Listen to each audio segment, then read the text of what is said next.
Hi hello నమస్తే welcome back to iDream media. ఈరోజు మనతో ఉన్నారు స్టాక్ మార్కెట్ అనలిస్ట్ అయిన రామచంద్రమూర్తి గారు. సార్తో మాట్లాడదాం. నమస్కారం సార్. నమస్తే అండి.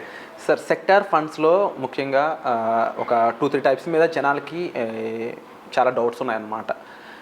అంటే ఒకప్పుడు అవి చాలా రైజ్లో ఉండి హీటింగ్ ఉంది, మంచి హాట్గా ఉన్నాయి కాబట్టి పెట్టేశారు ఇన్వెస్ట్మెంట్స్.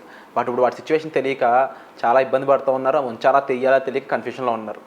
అలాంటి వాటిలో డిఫెన్స్ ఒకటి, రైల్వేస్ ఒకటి, వీటి మీద ఒక కన్క్లూజన్ ఇస్తారా?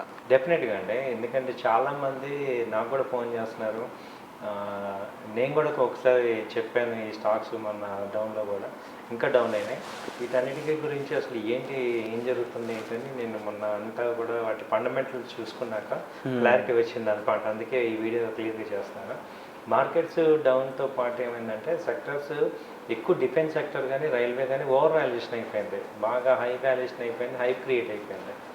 దాని తగ్గట్టు ఇక్కడ రిటర్న్స్ రాలేదన్నమాట. ఫండమెంటల్గా దాన్ని సస్టైన్ అవ్వాలి. అందుకని ఏమైందంటే ఇది కరెక్షన్లోకి వచ్చింది. అయితే ఇప్పుడు ఏమైందంటే వాల్యుయేషన్ కన్నా అండర్ వాల్యుయేషన్లోకి వచ్చాయి.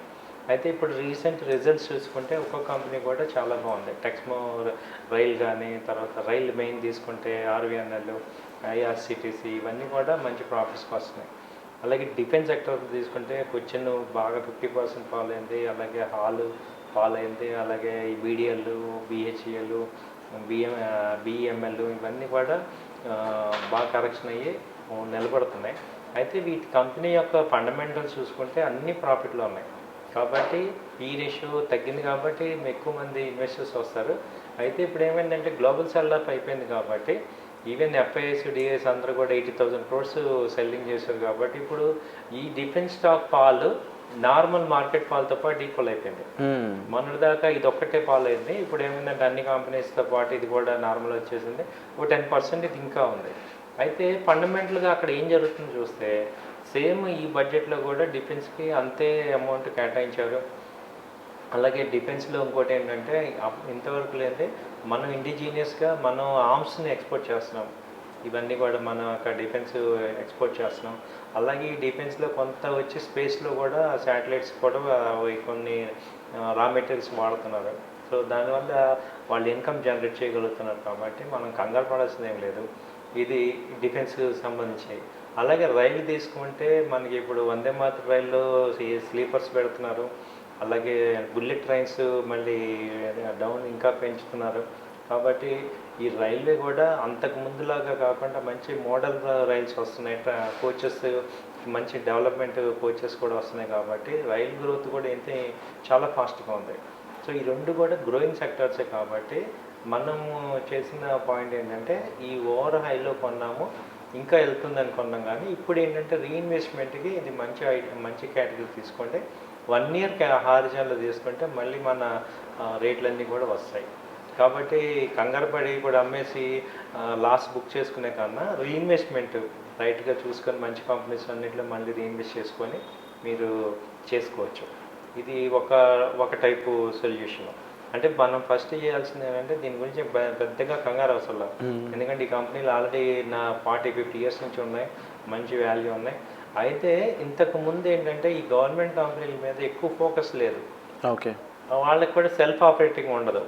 ప్రైవేట్ కంపెనీస్ అంటే షేర్స్కి సెల్ఫ్ ఆపరేటింగ్ ఉంటుంది, వీటికి ఉండదు. కాబట్టి ఫోకస్ ఉండదు.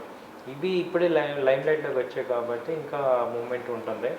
సో ఫండమెంటల్గా వీటికైతే ఉంది. ఇది మామూలుగా నేను ఏంటంటే జనరల్ కేటగిరీ చెప్పేది.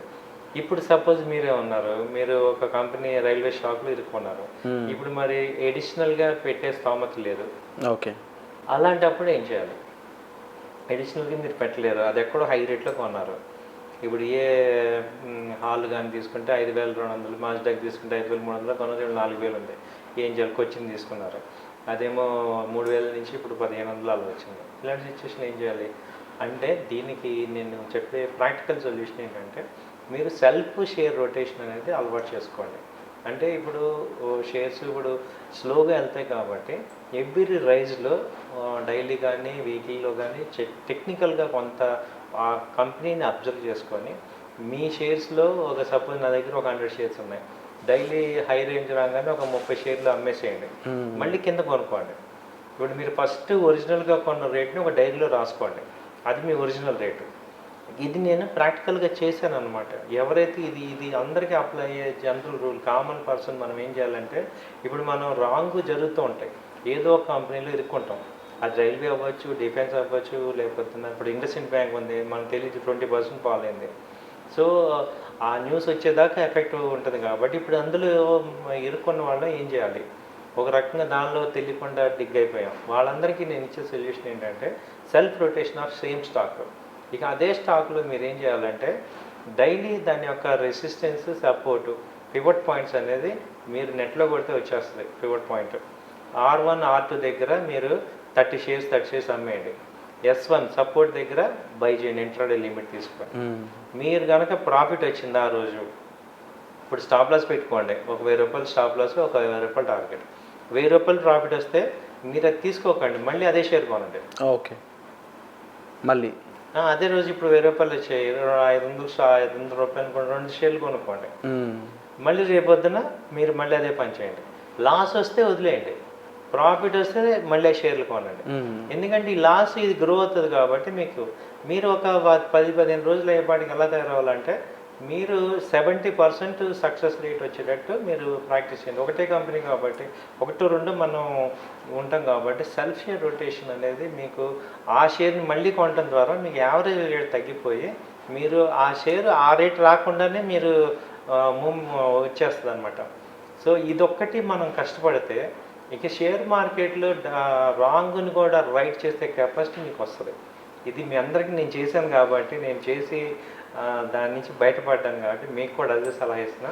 మనం 1-2 కంపెనీలు కాబట్టి మనకి ఈజీగా దాన్ని అర్థం చేయొచ్చు. ఒక 5-6 రోజులు ప్రాక్టీస్ చేశారు. ఫస్ట్ రోజు ఓకే 15 షేర్లు 20 షేర్లు మీరు ట్రై చేయండి, 1000-2000 పెద్ద విషయం కాదు కాబట్టి ఆ 2 షేర్లు హైలో సెల్ చేయండి, లోలో బై చేయండి.